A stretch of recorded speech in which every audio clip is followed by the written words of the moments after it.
Marwari media आप देख रहे हैं। मुख्यमंत्री अशोक गहलोत ने रविवार को ग्रामीण ओलंपिक खेलों के प्रदेश स्तरीय मुकाबलों की शुरुआत की और इस मौके पर उन्होंने जयपुर के एसएमएस स्टेडियम में बड़ी घोषणा की है। उन्होंने कहा है कि प्रदेश के 93,000 प्रतिभाशाली विद्यार्थियों को 3 साल के फ्री इंटरनेट के साथ स्मार्ट टैबलेट दिए जाएंगे। इस घोषणा के बाद कई बच्चों के मन में कई प्रकार के सवाल उठ रहे हैं कि यह स्मार्ट टैबलेट कब मिलेंगे, किन बच्चों को मिलेंगे।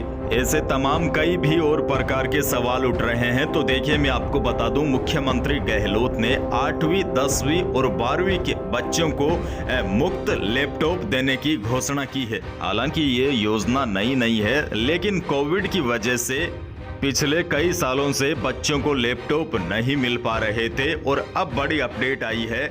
मुख्यमंत्री गहलोत ने कहा है कि बोर्ड की परीक्षा 8वीं, 10वीं, 12वीं कक्षा में अच्छे अंक प्राप्त करने वाले प्रतिभाशाली यानी कि जो बच्चे होशियार हैं, जिनके अच्छे नंबर आएंगे, उन विद्यार्थियों को मेरिट के आधार पर चयन करके फिर हर क्लास से पहले 9,300 बच्चों को स्मार्ट टैबलेट 3 साल की निःशुल्क इंटरनेट सुविधा के साथ दिए जाएंगे। और जैसा कि मैंने पहले आपको बताया, कोरोना की वजह से बीते सालों में स्मार्ट टैबलेट का वितरण नहीं हो सका था। इसी वजह से इस साल 93,000 बच्चों को टैबलेट वितरित किए जाएंगे। इससे विद्यार्थी को पढ़ाई करने में लाभ मिलेगा और शिक्षा से संबंधित उपयोगी जानकारियां घर बैठे प्राप्त हो सकेगी। वहीं देखिए, माना जा रहा है योजना के उचित पात्र छात्र जिन्होंने बोर्ड कक्षाओं में 75% से अधिक अंक प्राप्त किए हैं, उन्हें विद्यालय से संपर्क करना होगा और फिर उन्हें विद्यालय प्रशासन द्वारा लैपटॉप वितरण योजना प्रोग्राम की जानकारी प्राप्त करनी चाहिए। तो यह बात तो आपको अच्छी तरीके से समझ में आ गई। सभी विद्यार्थियों को मुफ्त लैपटॉप नहीं मिलेगा। 8वीं, 10वीं और 12वीं कक्षा के छात्र जिन्होंने बोर्ड कक्षाओं में 75% से अधिक अंक प्राप्त किए हैं। हालांकि अभी यह कहना तो जल्दबाजी ही होगा, क्योंकि कई मीडिया रिपोर्ट्स में यह भी दावा किया गया है कि जिन बच्चों ने 8वीं, 10वीं, 12वीं की कक्षाओं में 80% से अधिक अंक प्राप्त किए हैं, केवल वही योजना के पात्र माने जाएंगे। हालांकि इसके लिए हमें थोड़ा सा इंतजार और करना चाहिए सरकार के नए दिशा निर्देशों का।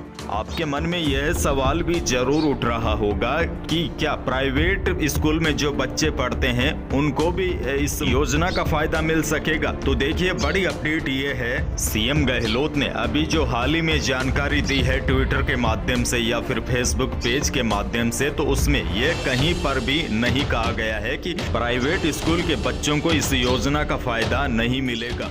वहीं देखिए, आसान भाषा में समझाऊं तो इस बार सरकार लैपटॉप की जगह टैबलेट बांटेगी और अब की बार टैबलेट केवल 60,000 नहीं बल्कि 93,000 से ज्यादा स्टूडेंट को बांटे जाएंगे। और देखिए, सबसे बड़ी आपको बता दूं, इन टैबलेट्स को इस तरह डिजाइन किया गया है कि स्टूडेंट इन पर सोशल मीडिया का उपयोग नहीं कर पाएंगे, न ही गंदे वीडियो देख पाएंगे। इस प्रकार की साइट्स पूरी तरीके से ब्लॉक रहेगी और टैबलेट पाने की पात्रता 8वीं, 10वीं और 12वीं में कम से कम 75% से अधिक अंक तो होने ही चाहिए। और साथ ही में यह टैबलेट उन्हीं को मिलेगा जो राजस्थान के मूल निवासी होंगे। और आवेदन करने वाले छात्रों के माता पिता की गवर्नमेंट जॉब नहीं होनी चाहिए, यानी कि सरकारी नौकरी नहीं होनी चाहिए। देखिए, पहले हर जिले में मेरिट में 100 स्टूडेंट्स को लैपटॉप मिलता था, अब इनकी संख्या भी बढ़ाकर 150 से 200 हो सकती है। वहीं मीडिया रिपोर्ट्स की माने तो छात्रों को टैबलेट सरकार नवंबर के आखिरी सप्ताह तक देने की तैयारी में जुटी है। टैबलेट की कीमत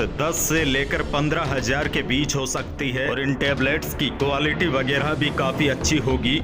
लेकिन फिलहाल सबसे बड़ी अपडेट यही है, अब की बार 93,000 छात्राओं को जल्द ही मुफ्त टैबलेट्स गहलोत सरकार देगी। बस अब इंतजार है सरकार के नए दिशा निर्देशों का, ताकि छात्रों को इस योजना के बारे में पूरी जानकारी आसान भाषा में समझ में आ जाए। और माना जा रहा है जल्द ही इस योजना को लेकर सरकार नए दिशा निर्देश भी जारी करेगी। और जैसे ही सरकार इस योजना के बारे में नए दिशा निर्देश जारी करती है या इस योजना को लेकर कोई बड़ी अपडेट आती है, तो मैं आप तक सरल भाषा में पहुंचाने की जरूर कोशिश करूंगा। धन्यवाद।